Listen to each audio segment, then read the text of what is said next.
الحمد لله نحمده ونستعينه ونستغفره ونؤمن به ونتوكل عليه ونعوذ بالله من شرور أنفسنا ومن سيئات أعمالنا من يهده الله فلا مضل له ومن يضلل فلا هادي له ونشهد أن لا إله إلا الله وحده لا شريك له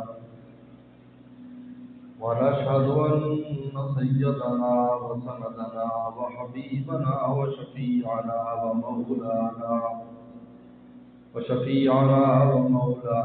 محمدا عبده ورسوله صلى الله تعالى عليه وعلى آله وأصحابه وبارك وسلم.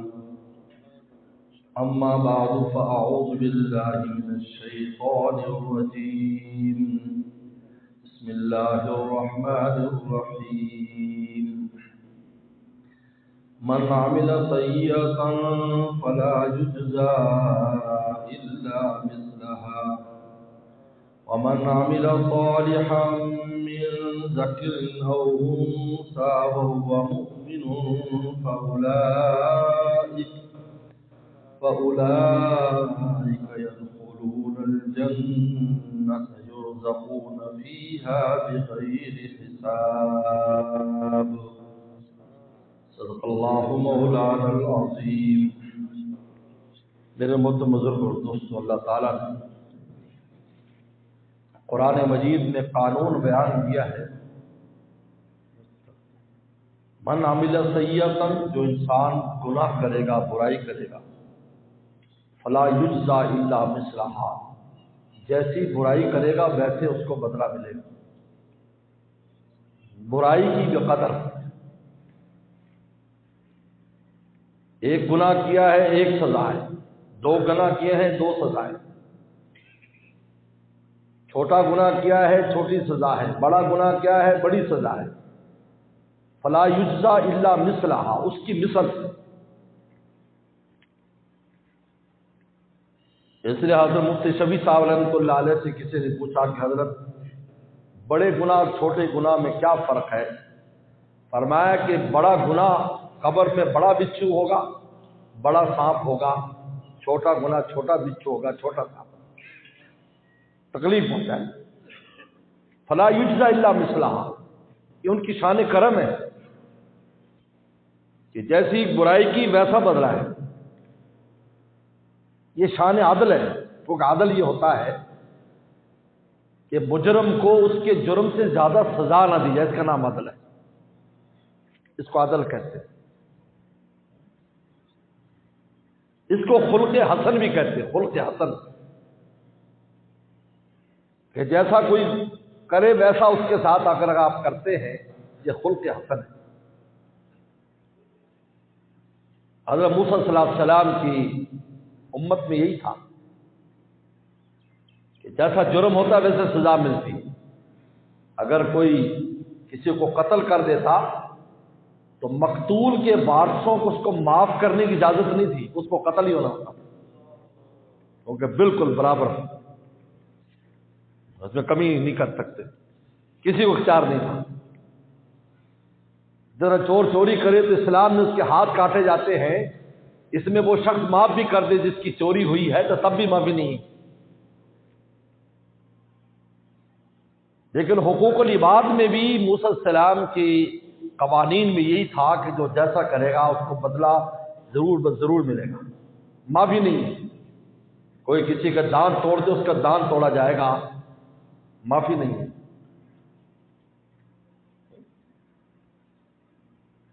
فلا یجزا الا مثلھا، جیسا گناہ کرے گا ویسی سزا ہے، کیونکہ شان عدل ہے. اگر اس میں زیادتی کر دے تو عدل اللہ کے عدل کے خلاف. کیا میں نے تو جرم نہیں کیا جیسے مجھے سزا دی جائے. لیکن من عمل صالحا، لیکن جو آدمی نیک عمل کرتا ہے، من ذکر او انثى، وہ مرد ہے یا عورت ہے، سب شامل ہیں، مرد بھی عورت بھی. وہ مومن، اور وہ مومن ہو. شرط یہ کہ اس میں ایمان ہو، اس کا عقیدہ صحیح ہو. دو چیزیں شرط ہیں. ایک عقیدہ درست ہو، ایمان رکھتا ہو، اس کے دل میں نفاق نہ ہو، کیونکہ سب سے خطرناک چیز جو ہے ایمان کو گھن کی طرح جو چیز کھاتی ہے وہ نفاق ہے۔ انسان اپنے آپ کو مسلمان بھی سمجھتا رہتا ہے لیکن اس میں نفاق کی چیزیں پائی جاتی ہیں، منافقانہ چیزیں، یہ اس کے ایمان کو بالکل ختم کرتے رہتے ہیں۔ اس لیے منافقین دل میں پیغمبر صلی اللہ علیہ وسلم کے بارے میں بغض رکھتے تھے اور اوپر سے آپ کی اطاعت کرتے تھے، آپ کے پیچھے نمازیں پڑھتے تھے، جہاد میں شریک ہوتے تھے، روزے رکھتے تھے، سب کچھ کرتے تھے، لیکن قرآن مجید نے کہا کہ یہ لوگ جو ہے کہ درک الاسفل من النار، فرمایا کہ دوزخ کے سب سے نیچے والے طبقے بھی ہوں گے، جہاں تمام دوستوں کا لہو پیپ اور یہ گند خلاظت جہاں پر جمع ہوگی وہاں ان کو ڈالا جائے گا، کیونکہ اسلام کے نبادے میں ان لوگوں نے اپنے آپ کو مسلمان سمجھتے رہے اور اندر نفاق تھا۔ اس لیے پیغمبر السلام نے جو دعا دل کے بارے میں فرمائی وہ یہی فرمائی ہے کہ اللہ میرے دل کو ہمیں تلقین کی کہ اے اللہ میرے دل کو نفاق سے محفوظ کر اور میری آنکھوں کو خیانت سے محفوظ کر اور زبان کو جھوٹ سے محفوظ۔ یہ تین اعضاء کا خاص طور پر ذکر ہے، تین اعضاء کا۔ زبان سے بولنا کو ہر آدمی بولتا ہے، بولے بغیر رہ نہیں سکتے، ہر آدمی دیکھتا ہے، سننے میں تو انسان کانوں میں انگلیاں بھی ڈال لیتا ہے، اور نہیں تو موبائل فون کی وہ تھوڑی سی وہ دو ڈنڈیاں ڈالنے کا سننا بند، لیکن بولے گا، دیکھے گا اور دل میں سوچے گا۔ فرمایا تینوں کے بارے میں فرمایا اللہ میرے دل کو نفاق سے محفوظ کر، میری آنکھوں کو خیانت سے محفوظ کر، میری زبان کو جھوٹ سے محفوظ کر۔ یہ عجیب ہے۔ تو فرمایا وہ مومن، وہ بندہ مومن ہے، ایمان اس کا اور نیک عمل کرتا ہے، صالح۔ اولئک یدخلون الجنہ، اللہ فرماتے ہیں ایک عمل تو نیک کیا، ایک عمل کیا ہے، چند دن عمل کیا ہے، لیکن ہم اس کو ابدی جنت دے دیں گے اس کے بدلے میں۔ دیکھو اگر عمل پر عمل ملتا تو جتنے سال نیکی کرتے اتنے سال جنت ملتی، میں نہیں، چلو 10 سال 10 گنا زیادہ ہو جاتی۔ ایک آدمی 50 سال عمل کیا ہے، اس پر 10 لگا کے 65 سال کی جنت مل جاتی۔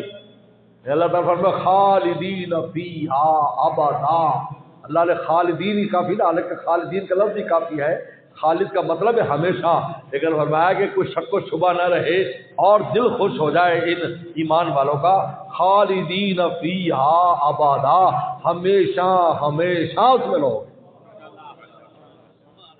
اب مجھے بتاؤ یہ ہمارے عمل ہماری نیکی کا بدلہ تھوڑی ہے، ہماری نیکی تو محدود تھی، وہ تو گنتی کے تحت تھی، نمازیں بھی جو ہے مر جاتا ہے تم کتنی نمازیں پڑھی یا کتنی نہیں پڑھی، کتنے روزے رکھے، کتنے حج کیے، ہر چیز کی لمٹ ہے، لیکن جو مل رہا ہے اس کی کوئی لمٹ نہیں۔ کیوں؟ یہ شان فضل ہے۔ یہ کیا ہے؟ شان فضل ہے۔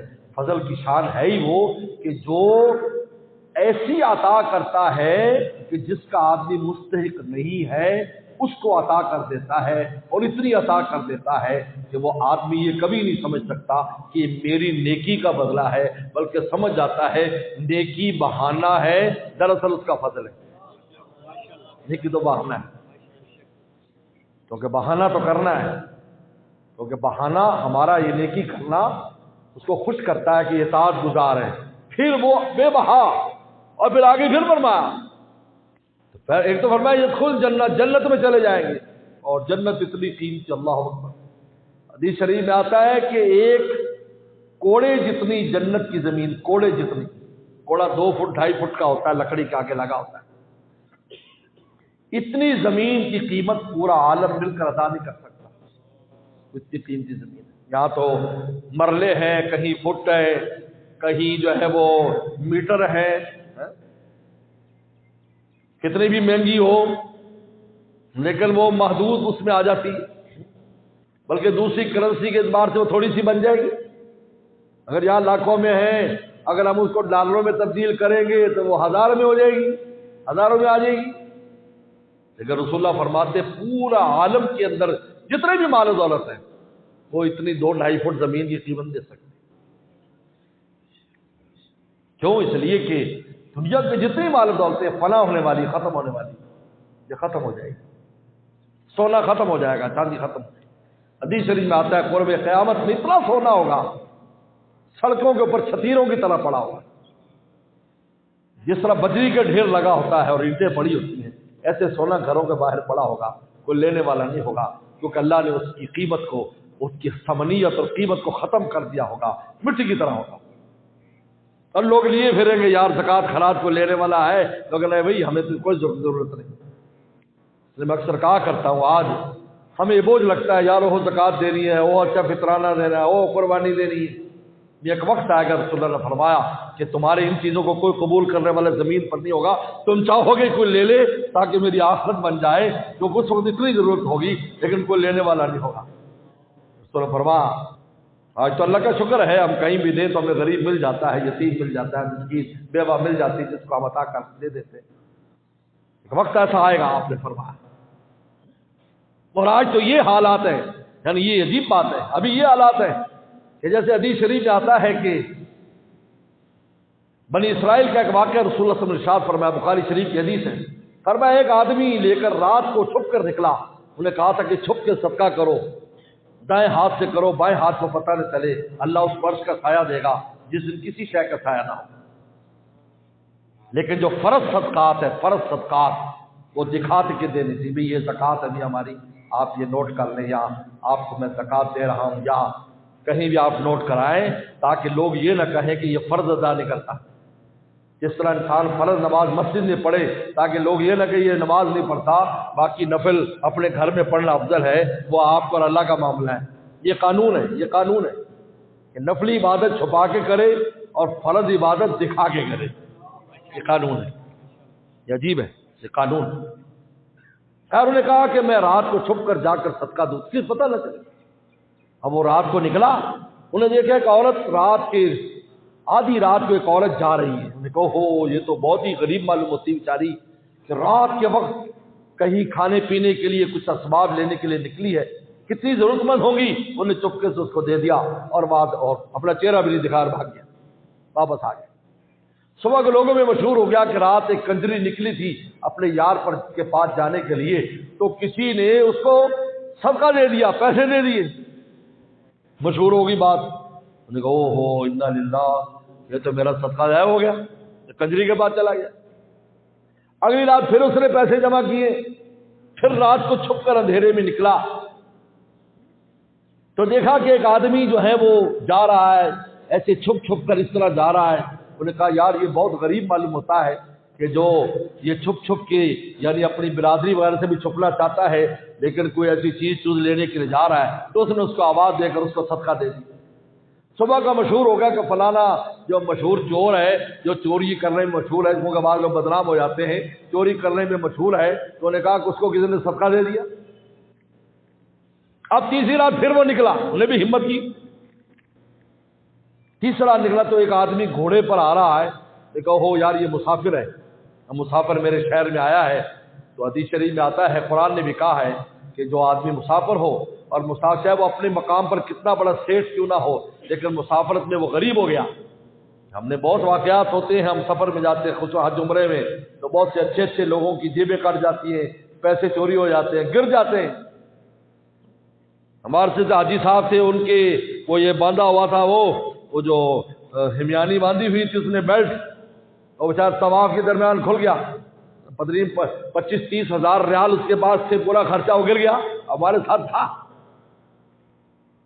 تو سب وہ بڑا پریشان. اب وہ معزز آدمی، لیکن میں کہا پریشان نہ ہو بھائی، اس لیے کہ رسول اللہ قرآن مجید میں رسول اللہ نے آپ کے لیے مصرف نکالا ہے کہ مسافر کتنا امیر کیوں نہ، بادشاہ وقت کیوں نہ ہو، اگر مسافرت میں غریب ہو جائے تو اس کو صدقہ خیرات دینا جائز ہے.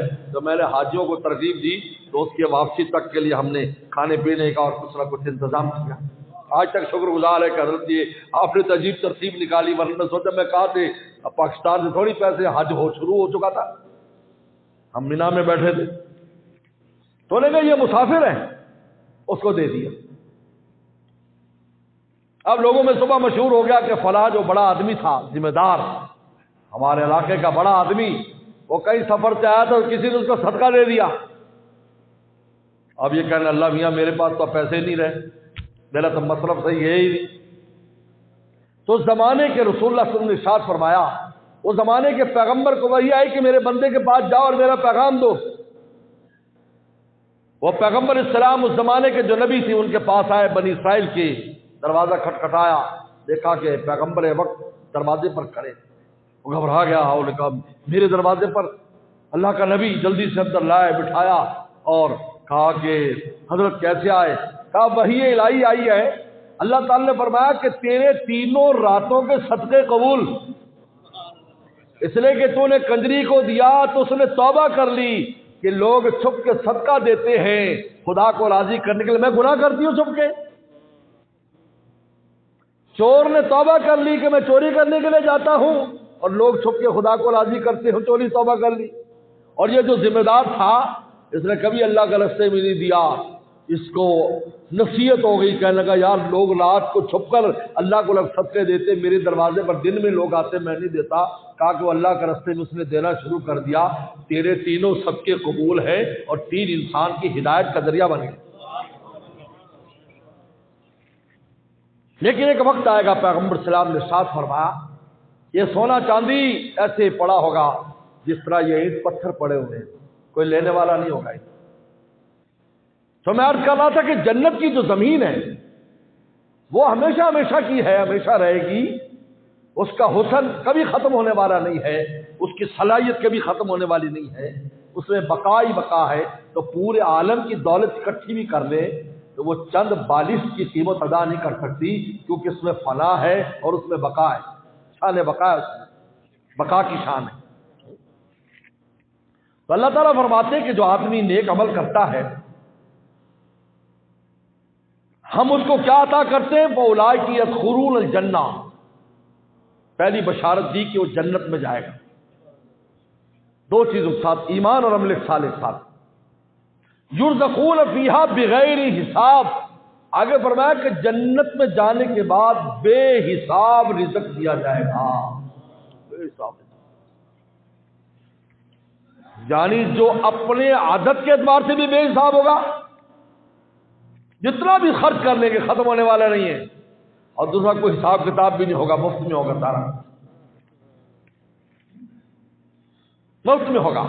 بلکہ حدیث شریف میں آتا ہے، ترمذی میں آتا ہے کہ جنتی جب جنت میں چلے جائیں گے تو اللہ تعالیٰ کی جب زیارت کریں گے، زیارت کرنے بعد اللہ تعالیٰ فرمائیں گے کہ یہاں مارکیٹ لگی ہے، مارکیٹ، تم مارکیٹ میں چلے جاؤ، جنت کی مارکیٹ، فرشتے وہاں پر سامان لے کر اس مارکیٹ میں ہوں گے، اور جاؤ جو سامان تمہیں وہاں سے پسند ہے اس کو پسند کر کے اپنے ساتھ جنت میں لے جاؤ۔ سوق الجنہ کے نام سے جنت کا بازار اور مارکیٹ لگے گی بغیر، جہاں پر جنتی اپنی من پسند چیزیں پسند کریں گے، پورا نظام ہے وہاں کا، نظام تو بہت ایڈوانس ہے، ہمیں تو اب مارکیٹیں بنانی آئی ہیں۔ رسول اللہ نے 1400 سال پہلے جنت کے بازاروں کا ذکر اور مارکیٹوں کا ذکر کیا ہے۔ یہ تو آخرت کے اعتبار سے ہے کہ نیک عمل کرنے سے آخرت میں تمہیں کیا ملے گا، تمہارے عمل پر نہیں، تمہارا عمل تو بہانہ ہے، اپنے فضل سے عطا فرمائیں گے، لیکن گناہ کرے گا تو اتنا ہی بدلہ دیا جائے گا جتنا گناہ، کیونکہ یہ عدل ہے، یہاں عدل ہے، یہاں فضل ہے۔ اور دنیا میں کیا ملے گا؟ دوسری آیت میں ارشاد فرمایا من عمل صالحا من ذکر او انثى وهو مؤمن فلنحيينه حیاۃ طیبہ، کہ جو ایمان اور اعمال صالحہ کرتا ہے ہم اس کی زندگی بھی طیبہ با مزہ بنا دیتے ہیں، دنیا کی زندگی کی مزیدار کر دیتے ہیں، یہاں کی زندگی مزیدار، اصل بدلہ تو آخرت میں ملے گا، یہاں بدلہ نہیں ہے، مبشرات ہیں، ہم نماز پڑھتے ہیں، ہمیں قلب میں راحت مل گئی، ہمارا کاروبار اچھا ہو گیا، ہمارے بال بچے اچھے ہو گئے، بیماروں کو صحت مل گئی، ہماری نیکی کرنے کی وجہ سے، صدقہ خیرات کرنے کی وجہ سے، یہ بدلہ نہیں ہے، بدلہ تو آخرت میں ملے گا۔ یہ مبشرات ہے، رسول اللہ نے فرمایا مومن کو بشارتیں دی جاتی ہے، اصل بدلہ تو اللہ قیامت کی عطا فرمائے، یہ بشارتیں، یہ خوشخبریاں ہیں۔ میں اس کی مثال ایسے سمجھ لینا، آپ کو شادی کارڈ آیا، کسی کا یہ شادی کارڈ ہے جی، آپ خوش ہو جائے، ہاں ہاں دیکھو جی شادی کارڈ آیا، آپ خوش ہو رہے ہیں، اب اصل بدلہ تو اس دن ملے گا نا جس دن دعوت ہوگی، فرمایا دنیا میں مومن کو اس کی نیکی پر جو کچھ ملتا ہے، عزت ملتی ہے، مال ملتا ہے، اولاد ملتی ہے، راحت ملتی ہے، خیر و برکت ملتی ہے، فرمایا یہ مبشرات ہے، اس کے عمل پر تو اللہ تعالیٰ آخر میں دیں گے، یرزقون بغیر حساب، اتنا رزق دیں گے جس کا حساب نہیں ہے۔ لیکن دنیا میں حیات طیبہ، پاکیزہ زندگی عطا فرماتا، پاکیزہ زندگی کہ دل بھی مولا سے لگا رہتا ہے، یعنی مولا بھی خوش ہے، دنیا کو بھی استعمال کرتا ہے۔ اس لیے اسلام کی خصوصیت ہے کہ ہمیں دنیا بھی استعمال کرنا سکھایا رسول صلی اللہ علیہ وسلم نے، یہ نہیں کہ دنیا کو چھوڑ دو۔ نے فرمایا ربنا آتنا فی الدنیا حسنہ، پہلے دنیا، اللہ دنیا میں حسنہ دے، حسنہ، دنیا تو ہے لیکن اس میں گند بھی بہت ہے، ان میں سے اچھی اچھی چیز ہمیں دے دے، حسنہ دے دے، اچھی۔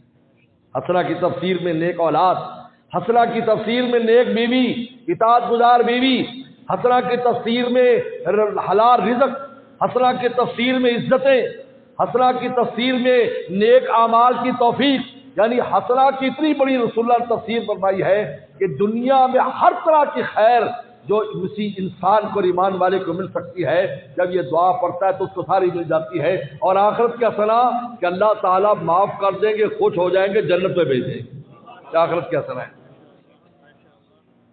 ربنا آتنا فی الدنیا حسنہ، دنیا کا حسنہ سے کہا، لیکن یہ ملتی کیسے؟ راحت کا کس پر ملے گی؟ دو چیز، ایمان اور اعمال صالحہ۔ انسان نیکی کرے، نیکی میں سستی نہ کرے، خصوصاً نماز ہے، نماز ہے ہمارے پاس روزانہ کرنے کی چیز تو نماز ہے، روزہ بھی ہے، اللہ کا شکر ہے۔ پیغمبر صلی اللہ علیہ وسلم نے 2 مہینے پہلے اشتیاق فرمایا اللہم بارک لنا فی رجب و شعبان بلغنا رمضان، ایسے شوق کا اظہار فرمایا اللہ رجب اور شعبان میں برکت کر دے اور ہمیں رمضان تک پہنچا دے۔ یہ 2 مہینے برکت کے مہینے، آپ جب گزر رہے ہیں یہ خیر و برکات کے مہینے، تو رسول اللہ نے دعا کی ہے، آپ کی دعا قبول ہوتی ہے، یہ برکت کا مہینہ ہے۔ کہتے ہیں جب برکت کا وقت ہو اور برکت کا مہینہ ہو، اس میں نیکیوں کی قیمت خدا کیا بڑھ جاتی ہے، زیادہ قیمت ہو جاتی ہے۔ جیسے شب برات آ رہی ہے، اس میں شب برات ہے، وہ اب بتاؤ جس مہینے کے اندر چیز ہوتی ہے تو پورا مہینہ قیمتی ہو جاتا ہے۔ شب برات خاص جنم برات ہے جس میں مغرب کے بعد سے اللہ آسمانی دنیا پر تجلی فرما لیتے ہیں، آوازیں لگتی ہیں، ہے کو معافی مانگنے والا معاف کر دوں، ہے رزق مانگنے والا رزق دے دوں، فیصلے ہوتے ہیں۔ کہ بزرگوں نے لکھا کہ مغرب کے بعد ہی انسان کچھ نہ کر سکے تو مغرب کے بعد ہی نفل اور دعا میں مشغول ہو جائے، اگر رات بھر اٹھنا مشکل ہے تو مغرب کے بعد ہی سے تجلی فرما دی۔ عام دنوں میں تجلی آخری چھٹے حصے میں آتی، رات کے آخری چھٹے حصے میں، جب آدمی گہری نیند سو رہا ہوتا ہے، لیکن یہاں کوئی محروم نہ ہو تو مغرب کے وقت ہی فرما دی، کوئی محروم ہو، مغرب تو کوئی نہیں سوتا، کوئی محروم نہ ہو، اس سے میں لے لے جہنم سے آزاد کیا جاتا ہے لوگوں، کیونکہ رسول اللہ کی دعا ہے بارک فی رجب اور شعبان، یہ کہتے ہیں 5 راتوں میں عبادت سنت ہے، 5 راتوں میں، یاد رکھو 5 راتوں میں، ایک رجب کی پہلی رات، کیونکہ رسول اللہ نے اس وقت دعا فرمائی تھی چاند دیکھتے ہی، یہ پہلی رات یہاں سے شروع ہو گئی برکت، شعبان کی 15ویں رات، اور رمضان میں آخری عشرے کی راتیں، اور 2 عیدین کی راتیں، چھوٹی عید اور بڑی عید کی رات، یہ عبادت کی رات ہے، اس میں انسان عشاء کے بعد کچھ نہ کچھ نیکی کر لے، عبادت کر لے، قرآن پڑھ لے، دعا کر لے، سب کا خیرات کر دے۔